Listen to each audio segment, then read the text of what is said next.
जे मुलं नीट, जेई किंवा सीईटी ह्या कॉम्पिटेटिव्ह एक्झामसाठी प्रिपरेशन करतात, त्यांना तुझं काही सजेशन असेल का? त्यांना मी एकच सजेशन देणार की हॅलो एव्हरीवन, आज आपल्यासोबत तक्षज्ञ ज्युनियर कॉलेजचा टॉपर स्टुडंट रोनित सोनवणे, ज्याने फक्त तक्षज्ञमध्ये बोर्ड एक्झाम्समध्ये 92% ने टॉप नाही केलंय, तर त्याने जेई ॲडव्हान्समध्ये त्या ठिकाणी टॉप केलंय. ऑल इंडिया रँक त्याची 1874 आहे आणि जर आपण ती ओबीसी कॅटेगरी मध्ये बघितली तर ती 332 रँक त्याची आहे.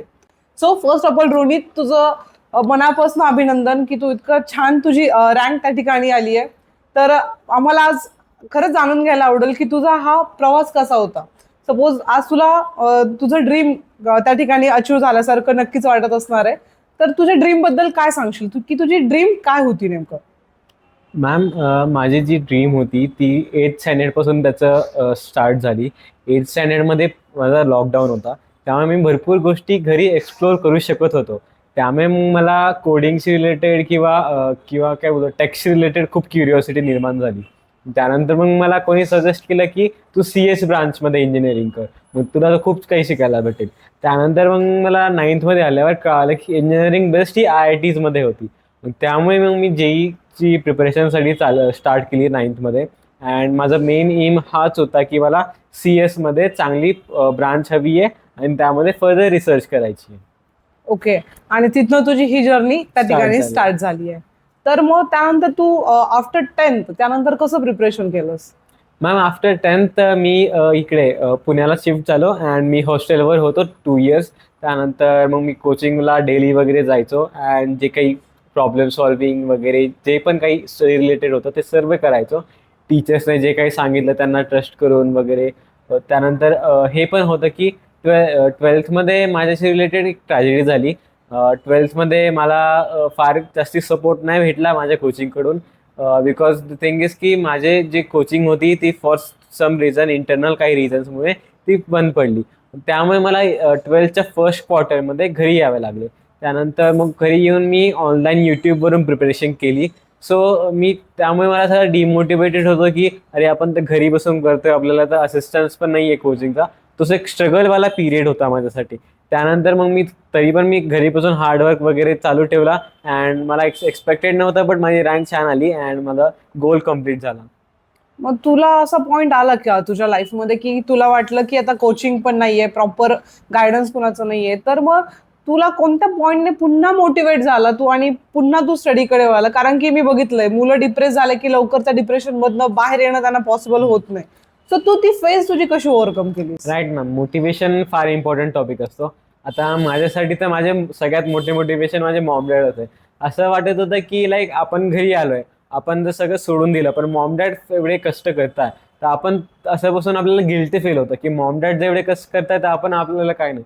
माझ्या मम्मीने पण खूप सपोर्ट केला, माझ्या डॅडीने पण खूप मोटिवेट केलं अँड माझ्यामध्ये ती होती की मला CS पाहिजेच म्हणजे पाहिजेच. त्यामुळे मग मी त्यासाठी हार्डवर्क चालू ठेवला अँड माझे गोलवरून डेव्हिएट नाही झालो. आता माझ्या माहितीप्रमाणे मम्मी आणि तुझे पप्पा दोघंही डॉक्टर आहेत. पण तुला असं नाही वाटलं का की मी पण त्यांच्यासारखंच पुढे डॉक्टर व्हायला पाहिजे? ते तू त्यांचं रेडी सेटअप असताना ते फील्ड न चूज करता तू हे फील्ड चूज केलंस? मॅम, ते काय झालं की कोविडमध्ये मॉम डॅड दोघी कोविडची ड्युटी करायचे अँड माझं लहानपणीपासून मी एक सिंगल चाइल्ड आहे. त्यामुळे मग मॉम डॅड दिवसभर ओपडीमध्ये किंवा असायचे. मग मला असं कोणी बोलायला किंवा खेळायला कोणी नसायचं जास्ती. त्यामुळे मला वाटलं की मेडिकल फील्डमध्ये फार स्ट्रगल्स आहे, फॅमिलीला वगैरे टाइम न देता येत किंवा रिस्क फॅक्टर पण भरपूर आहे अँड मला प्रॉब्लेम सॉल्विंगवर जास्त इंटरेस्ट होता. त्यामुळे मग मी इंजिनिअरिंग ही फील्ड चूज केली कम्पेअर्ड टू डॉक्टर, ज्याने की लाईक पेशंटला पर्सनली थोडंसं ओळखून घ्यावं लागते अँड त्यामध्ये पण भरपूर स्टडी असतो, मान्य आहे. बट एक इंजिनिअरिंगमध्ये मॅथमॅटिक्स पण यूज होते अँड मला मॅथ्समध्ये बायोपेक्षा जास्त इंटरेस्ट होतो. त्यामुळे मग मी इंजिनिअरिंग फील्ड चूज केली. मॉम डॅडने मला प्रेशराईज पण नाही केलं की तू मेडिकलच कर, त्यामुळे मग मी इंजिनिअरिंग करू शकलो. ओके. आणि तुला असं झालं का की सब्जेक्टची स्टडी करताना एखादा सब्जेक्ट आहे की खूप डिफिकल्ट होता, त्यावरती मला खूप एफर्ट्स घ्यावे लागले, किंवा तू ते त्यात आलेल्या डिफिकल्टीज कशा ओव्हरकम केल्या सब्जेक्टसाठी? मला पर्टिक्युलरली इनऑर्गॅनिक केमिस्ट्रीमध्ये फार अडचण होती. इनऑर्गॅनिक केमिस्ट्रीचे मला लाईक मेमोराईज करण्यासाठी खूप सारे प्रॉब्लेम्स यायचे. सो त्यासाठी मी काय केलं की मी त्याच्यावरून डिसअपॉइंट नाही झालो की माझ्याकडून होणारच नाहीये, बिकॉज तो एक फार स्कोरिंग पार्ट आहे सिलेबसचा. त्यामुळे मग मी काय काय केलं, मी मेथड्स शोधले वेगळे वेगळे की जे मी इम्प्लिमेंट केले तर मी त्यावरून त्या टॉपिकला इझिली समजू शकतो. For inorganic chemistry me sticky notes वगैरे बनवले, छान नोट्स बनवले, डेली रिवाइज करत गेलो. त्यामुळे मला मला तो चॅप्टरचा नक्की बेनिफिट झाला अँड फायनल एक्झाममध्येही मला त्या चॅप्टरचे भरपूर क्वेश्चन दिसले. त्यामुळे तो एक पिरियड होता जेव्हा मी गिव्हअप नाही केलं अँड त्या टॉपिकवरून त्याला हे केलं मी, त्यासोबत मी लढलो अँड ते मला नक्की एक्झाममध्ये त्याचा फायदा दिसून आला. राईट. आणि तुझा जो बोर्डचा स्कोर होता तो पण खूप छान आला. मग तू बोर्डसाठी असं काही वेगळं प्रिपरेशन केलं किंवा तुझं बोर्डची जर्नी कशी होती, बोर्ड एक्झामची? मॅम माझी बोर्डची जर्नी, मला 10th मध्ये 95+ पर्सेंटेज होते आणि त्यामुळे मला थोडासा ओव्हर कॉन्फिडन्स होता की मी 12th मध्ये पण आपल्याला छान पर्सेंट भेटूनच जातील मला, बिकॉज जेई मध्ये 75% क्रायटेरिया असतो, राईट. राईट. 75% मला वाटलं की सोपेच आहे, हलवाच आहे, मग भेटून जाईल. मी जेव्हा 12thच्या मी प्रिलिम्स दिल्या तेव्हा मला की खूप खराब पर्सेंट पडले, 70% पडले.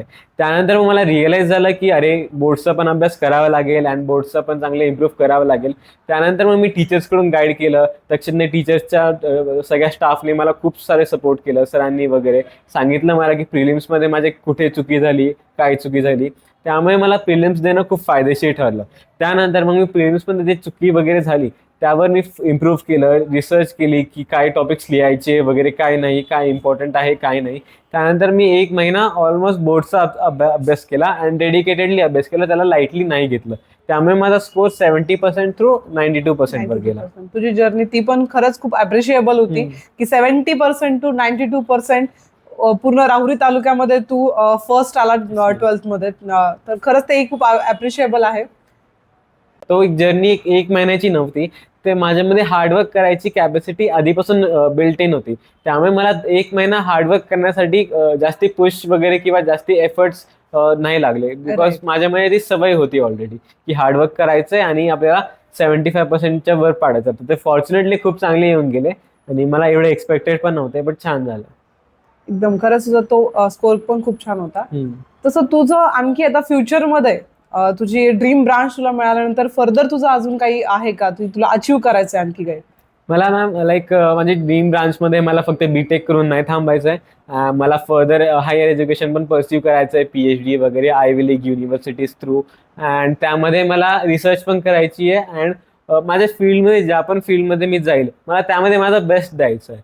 अँड फॉर्च्युनेटली जर असं योगायोगाने झालं की माझ्या कंट्रीसाठी मी काय करू शकलो इंजिनिअरिंगच्या फील्डमध्ये किंवा काही डोनेट करू शकलो, तर माझ्या कंट्रीला पण मी पुन्हा सपोर्ट करेल, लाईक माझ्या कंट्रीचं पण नाव वरती आणेल.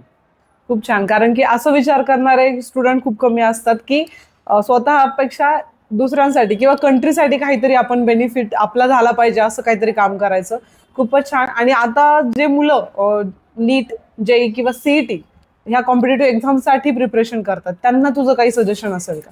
त्यांना मी एकच सजेशन देणार की सिलेबस पूर्ण कम्प्लीट करून जा, कोणताही सिलेबस सोडू नका अँड कन्सिस्टन्सी ठेवा. जर तुम्ही ॲव्हरेज जरी असले किंवा जर तुम्ही 12th मधून जरी स्टार्ट केलं तुम्ही, तर तुम्ही कन्सिस्टन्स आहात ती 8 to 9 आवर्स.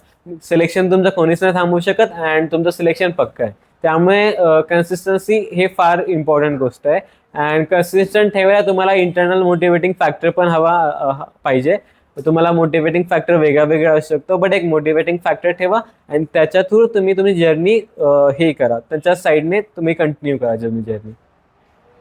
रोहित, तुझं ह्या सगळ्या जर्नीमध्ये तुझं स्टडीचं शेड्यूल तू कसं मॅनेज केलंस? मॅम मी स्टडीचं शेड्यूल लाईक मी 6 to 7 o'clock उठायचो वगैरे अँड त्यानंतर मग मी 8 o'clock पर्यंत फ्रेशन अप वगैरे मॉर्निंग रुटीन सगळं संपून जायचं.